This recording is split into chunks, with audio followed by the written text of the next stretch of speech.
Waking up to the smell of coffee can be a delight, but waking up to the smell of marijuana for one Toronto family is just part of a 5-year battle with a condo neighbor. They say since 2012, smoke has been seeping in through the front door, windows, and electrical sockets into their unit, even into their young son's bedroom. Lisa Shing is live tonight. And Lisa, this family wants the Condo Corporation to do something about this.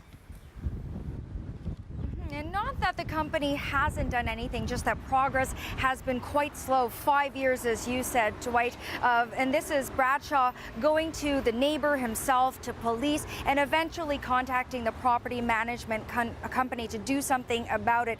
So this company did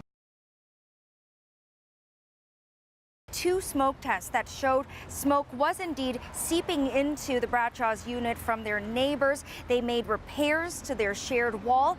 Even so, 5 years later, Bradshaw says he can still smell the smoke, and his son, who's now 7 years old, has been smelling it for most of his life. It comes in from under the door, from outside the corridor. If we go in here, it also comes in through the bedroom. It comes in through the electrical sockets in the bedroom. It also comes in through the balcony as well.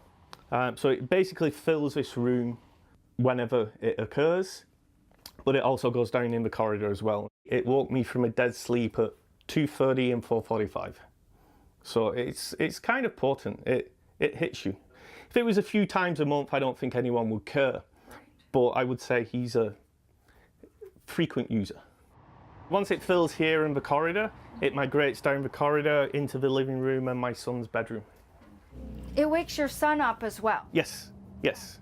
So we have a purifier, but has very little effect given the potency and the strength of the smell that we're experiencing. So in that time, Sam's learned to read and write, ride a bike, ride a skateboard, learn to swim, finished junior kindergarten, senior kindergarten, and first year of school. No one seems to be listening. Everyone's sympathetic, but there's not always excuse. It makes you frustrated, makes you angry. As a father, you've got to protect your family, and especially your son.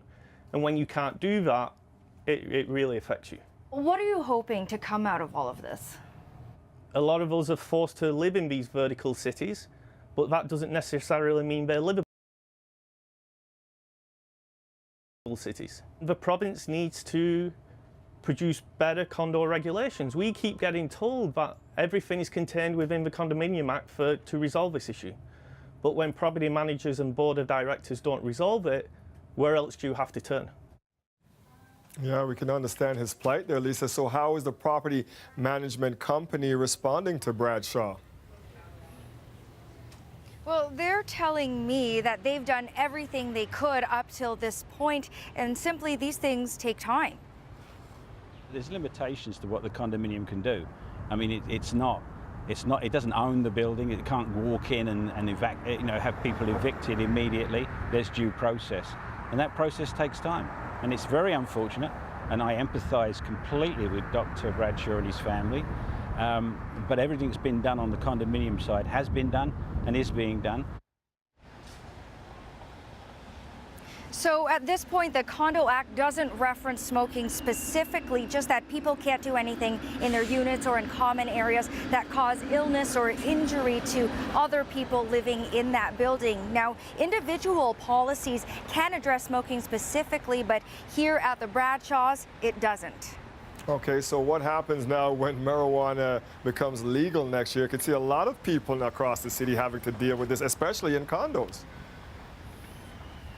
That definitely is going to be the big question of how this will all play out. I spoke with some condo lawyers who say this really will blow up once weed is legalized because a lot more people will be smoking. Now, I did speak with one condo lawyer who says really we just have to think about how we've dealt with smoking cigarettes and map that onto the way we treat smoking weed. Whether it's marijuana or smoking, boards still have to handle it in the same manner. So what they should be doing is looking at their rules, seeing whether they can pass things in the rules, like prohibit smoking on balconies. Boards cannot ignore the problem. They need to do something about it. Now, this fall, the province will be amending the Condo Act, so we don't know if smoking will be mentioned specifically and how that will change policy making going forward. I also reached out to the neighbor in question in all of this. I spoke with him. He refused an interview with us, but he did say he's stopped smoking in his unit, yet the Bradshaws say they can still smell it multiple times a week. Dwight. Thank you, Lisa.